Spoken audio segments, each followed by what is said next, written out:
Assalamualaikum warahmatullahi wabarakatuh. Hamdan syakirin hamdan yu'afi ni'mahu wa yukafi mazidah. Wassalatu wassalamu ala asyrafil anbiya'i wal mursalin Sayyidina Muhammadin wa ala alihi wa sahbihi ajmain, amma ba'du. Akhwati fillah yang dirahmati Allah, bersama saya Ummu Gozi, kultum hari ini tentang kisah Nabi Zakaria.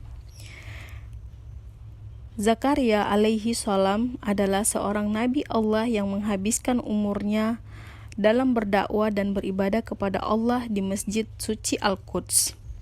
Zakaria menginginkan agar Allah mengkaruniakan seorang anak yang akan meneruskan dakwahnya kepada Allah sesudahnya, lantaran takut kaumnya akan menjerumuskan dalam kesesatan, sedangkan tanda-tanda kesesatan telah nampak pada mereka.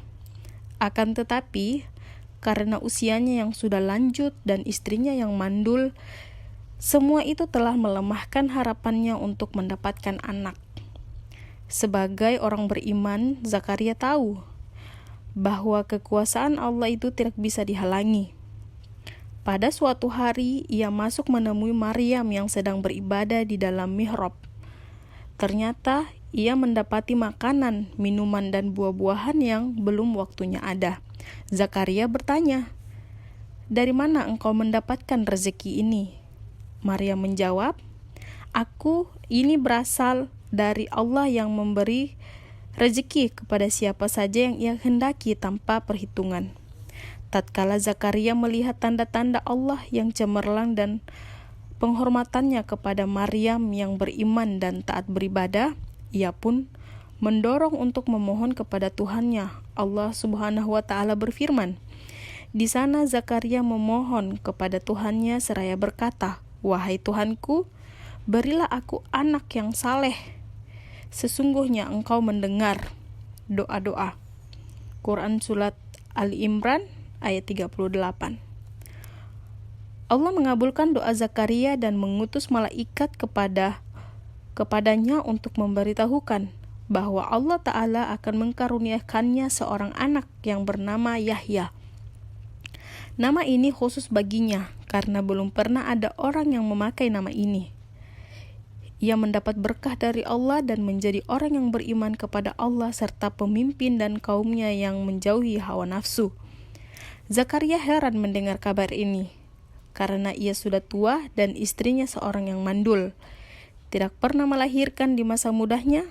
Maka malaikat berkata kepadanya, "Demikianlah kalau Allah menghendaki, dan hal itu adalah remeh baginya, sebab ia telah menjadikan engkau, padahal sebelumnya engkau tidak ada."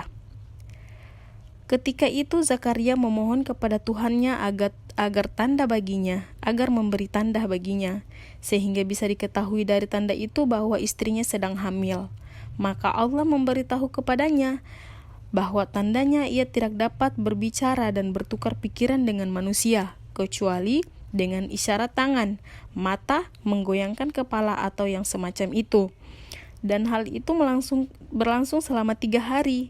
Ia juga diperintah untuk memperbanyak tasbih di waktu pagi dan sore, karena meskipun tidak berbicara dengan orang lain, namun ia dapat beribadah dan bertasbih. Quran Surat Maryam ayat 7-11. Kehendak Allah terbukti, maka hamillah istri Zakaria alaihi salam dan lahirlah Yahya. Maka Allah mengkhususkannya dengan karunia-karunia yang besar berupa kecerdasan yang tinggi dan pemahaman yang baik. Kemudian Allah menyuruhnya membaca Taurat dan mengamalkan ajarannya dengan sungguh-sungguh penuh kemauan. Allah mengkaruniainya sejak kecil akal yang mampu memahami ilmu agama dan hukum-hukum syariat. Allah memberinya rahmat yang luas, jiwa yang penuh kasih sayang dan hati yang pengasih, serta pembersihannya dari kotoran dosa. Allah menjadikannya seorang yang bertakwa dan taat kepada kedua orang tuanya, sehingga ia tidak melakukan dosa dalam kehidupannya. Yahya bukanlah seorang yang berhati keras dan angkuh. Akan tetapi ia adalah seorang yang rendah hati, ramah tamah, dan mendapatkan penghormatan yang baik dari Allah. Juga keselamatan dan keamanan, sehingga ia tidak ditimpa bahaya atau gangguan pada hari kelahirannya. hari kematiannya, dan hari kiamat ketika ia dibangkitkan dalam keadaan hidup untuk dihisap di hadapan Tuhannya. Quran Surat Maryam ayat 12-15. Begitulah singkatnya kisah Nabi Zakaria. Akhwati fillah yang dirahmati Allah, demikianlah kisah Nabi Zakaria. Semoga bermanfaat dan barokah untuk kita semua. Billahi taufiq wal hidayah. Wassalamualaikum warahmatullahi wabarakatuh.